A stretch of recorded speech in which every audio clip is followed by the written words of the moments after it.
This is a TENS unit. T.E.N.S, transcutaneous electrical neuromuscular stimulation.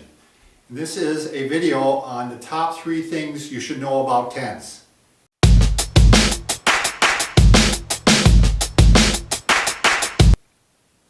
The TENS unit is really easy to use. The unit is quite small and it has a little clip on the back so you can clip it onto your belt. You have this wire that comes out of the top, and you can actually put in 2 wires if you want, and it attaches to some self-adhesive electrodes. I put them on my forearm right now just for ease of use. Let's pretend that I'm having pain in my forearm. You would just put this right over the area of pain. They are self-adhesive and they have gel on them. One thing you should keep in mind, these pads do wear out fairly quickly. You can reuse them, but you may want to get some extra gel for them, or sometimes we just take a little water and put on them, which seems to revive them.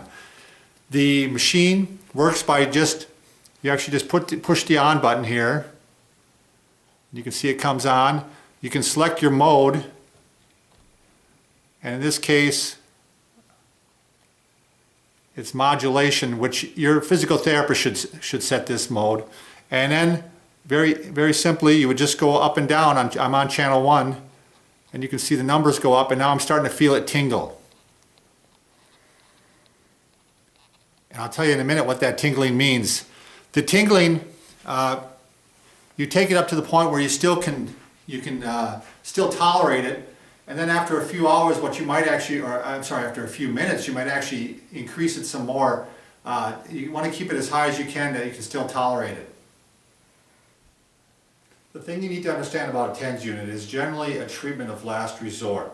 As a physical therapist, I would generally try everything else first, and if that failed, then I'd try a TENS unit. The TENS unit, one of the positive things about it is you're trying to use it so that maybe you're not having to use so much medication. But some instances in which I've used the TENS unit would be for someone with fibromyalgia. You might use it for somebody with cancer, but you can't use it over the cancerous area. You can maybe use it, let's say they're getting pain down the arm from the cancer, you could use it on that. You could use it with somebody with neck pain. You could use it with somebody with back pain, tendinitis, osteoarthritis in different joints. Obviously the tendinitis, obviously in different joints too. And does it work? That's one of the big questions, isn't it? And there's been a lot of studies on it, but none of them have had the numbers that they should have had to determine whether or not it really is effective.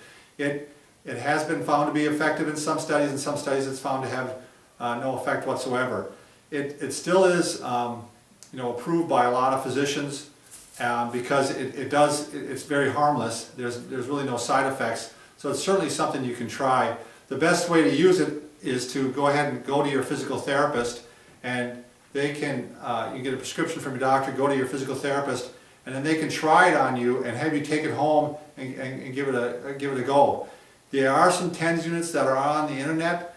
I've never ordered one, but from what I read about them, it sounds like they're not very strong, and a lot of them don't provide the pulse that you need to really tackle the pain.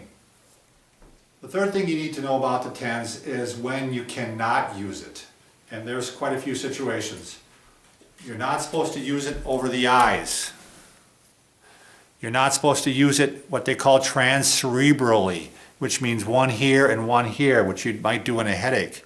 You can't use it on the front of your neck, right over the carotid arteries here. You're not supposed to put it right on your spine, right on it. You can put it on either side of it. Am I in the picture? But you cannot put it right on the back of the spine. You're not supposed to use it putting one electrode here and one electrode pad here, not going through the chest. You definitely don't want to use it if you have a pacemaker or heart problems that you're going in through the chest like that. You're not supposed to use it on an open wound. You're not supposed to use it internally, in your mouth, up there. You're not supposed to use it on an infected area. You're not supposed to use it over a defibrillator. I also wouldn't use it with pregnant women or people who have epilepsy. That's a lot of areas. Yes, it is.